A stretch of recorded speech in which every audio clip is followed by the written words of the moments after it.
What is it like to be a caregiver of a loved one diagnosed with stage 4 cancer? Today we have Jim Connolly joining us to share his unique perspective as a spouse and caregiver of Dr. Renee Gordon, who was diagnosed with stage 4 cancer in 2021.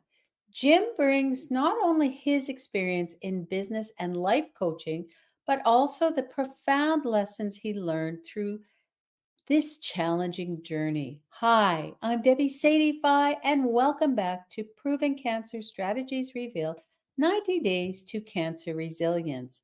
In this heartfelt clip, Jim opens up about how he coped with Dr. Renee's diagnosis and how they stayed positive through such a difficult time. You'll also hear from Dr. Renee herself as they both share how their partnership in life and love helped them to navigate this hardest of moments. Let's dive into their inspiring story of resilience, caregiving, and hope.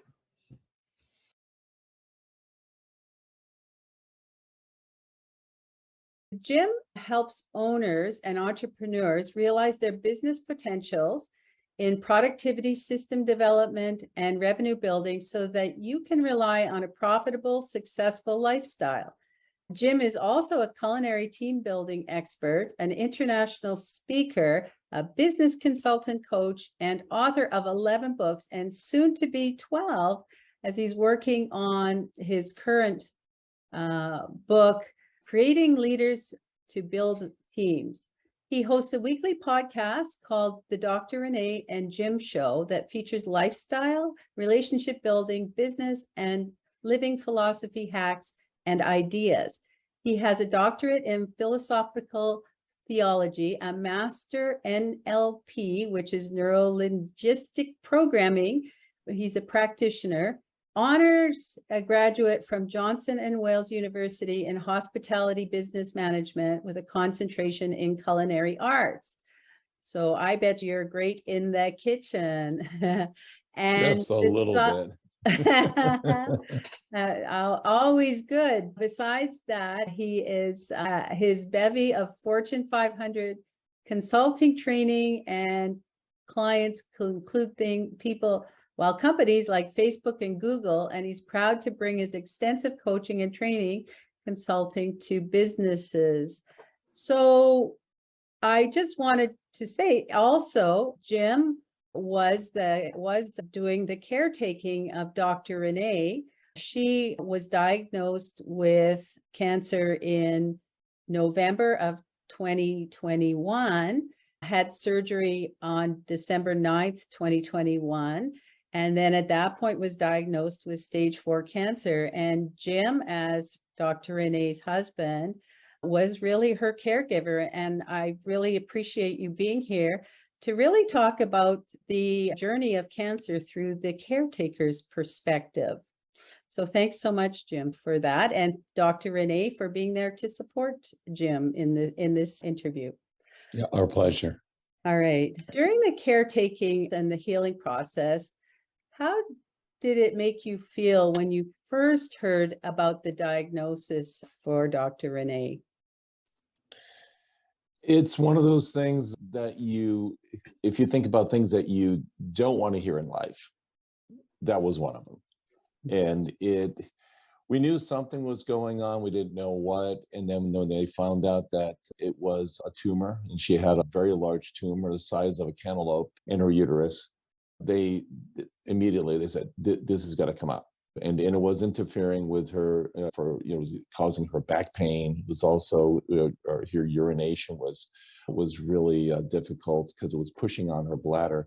So it was in the way of her other organs and needed to be removed.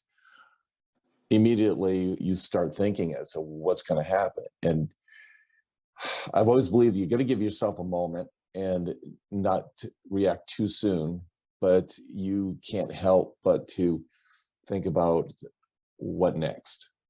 And it's a lot of unknown. Yeah, for sure. I totally understand that as well. And sometimes you just have to keep pushing those bad thoughts out of your mind to keep moving forward, for sure. So, how were you able to cope when you've both heard this news? I know Dr. Renee was scared, and I had immediately had to. I was really pushed into the caretaker mode immediately because it wasn't about me; it was about her. Mhm. And when you're a partner, we're partners in business, we're partners in life, and all of a sudden, that very important person in your life is all of a sudden told some news that could question her existence. You immediately you can't help but think about, well, what's going to happen to us, what's going to happen to me, and then say, wait a minute, what's going to happen to her? And immediately it was about listening to her and asking her questions. I said, what's going on, how are you feeling? We kept the dialogue going. And I know as guys sometimes we shut down and we go into our own little world. In this case, I didn't want to shut down, and I wanted to be open and listening to what's going on in her. And there was a lot of tears, and there was also a lot of, and we actually, Dr. Renee actually named her tumor Megatron and said, okay, we're going to look at this as Megatron is visiting, but it's time to go. We started putting more of a positive edge on this. What can we learn from this? What can we, and I think that helped a lot because we were both having fun with it, but we knew it was a serious subject, but we both wanted to lighten the load a little bit so we're not thinking of the worst. We thought of what all the different possibilities, what could happen, and we wanted to make sure that we covered our bases, but our plan was that this was going to come out and this was going to be whatever the best result was going to be. That's what we wanted. Great. So, really thinking very positively. So, Oh God, that's huge. That's huge. And you can go into, you can slip into negativity really easy if you allow yourself. But definitely the positivity helped. that's great. So now you get to the point where Dr. Renee is having surgery, and I'm sure that it was a whirlwind getting there. How did you feel, and what were you thinking when Dr. Renee was going through this surgery? At first, it said it was a private thing between her and I. And nowadays, everybody on social media, they want to make some big announcement when something happens, and neither one of us wanted to do that.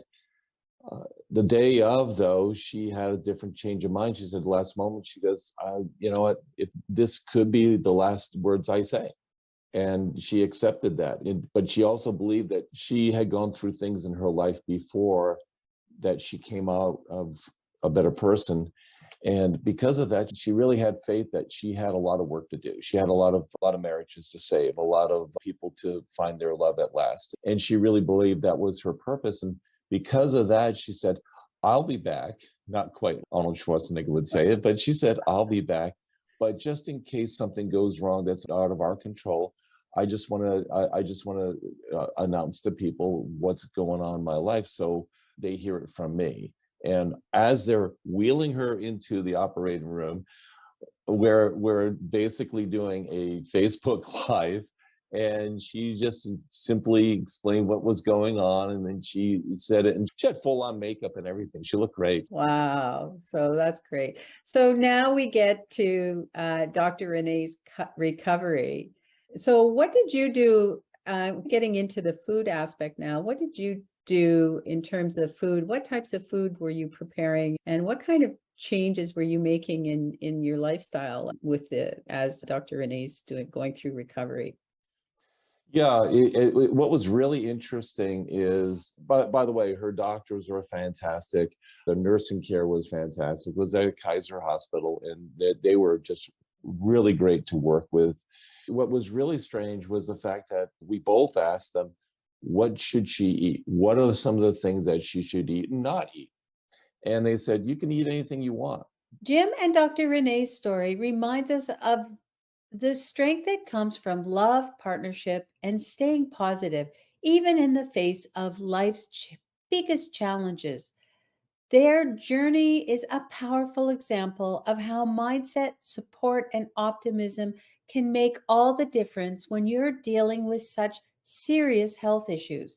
If you found this clip insightful, please like and share the video.